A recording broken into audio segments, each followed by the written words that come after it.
ကိုကဖဲသီးတယောက်တစ်စိတ်စီပေးမှာပါအဲ့ဒါကိုကိုအောင်အရင်ကုန်တဲ့လူကိုမော့ကြည့်ပါဘာသာတတ်ရရင်အကုန်စားလို့ရတယ်စားတယ် မဟုတ်ဘူးလေနှစ်ယောက်စလုံးကြွေးရလေကြိုင်စားရမှာ ဖေးကြီးပဲ 1 go ကျွန်တော်တို့အာသူပူကြီးရပြင်ငါတို့ဘာလောက်ကြမှာပြန်ကြမယ်လေ7နိုင်လောက်မှမဖြစ် စားတော့တိုင်းနေစားဆောင်းမရည်အော်ရောက် တိုင်းပါဦးမကြီးကချော့ပေးနေကြည့်ကိုညီမလေးရောဟမ်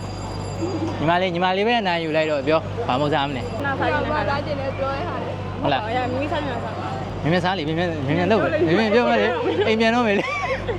မလာရေးလားမလာချမ်းကောလားတောင်းမယ်လားသူမလာချမ်းကောဖဲသီးပြစ်လို့ရလားမသိဘူးဘယ်မှာပြစ်ရလဲ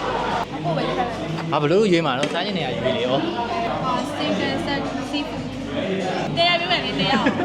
သိလားဟိုပဲသိလားပြောသိလားဘာမှစားမလဲ စင်ပြေမဝယ်စားစင်ပြေမဝယ်စားပါမယ် ပြောအားဆိုဘာမောက်လဲ ဟာရှိတယ် ဘောလို့ထားလိုက် ဟုတ်ကဲ့ကြော်လုံးမောင်းစားလိုက်မယ် ရှာမယ်လို့ကြော်လုံးမောက်ပြန်မှာဟုတ်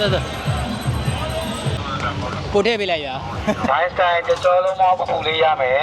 မမြင်မလားနှစ်ပွဲတော့ကိုထားခဲ့လိုက်မယ်နော်ထားခဲ့လိုက်မယ်ကျေးဇူးတင်ပါတယ် ကျေးဇူးပါတယ် ပြနေမယ်နော် ဒိုင်းစတိုင်းကြောလုံးမောပူလေးရမယ် ဘောလို့ထားပေးပါအောင်လို့ပြောပေးပါ follow ထားပြပါအောင်လို့ပြောချင်ပါတယ်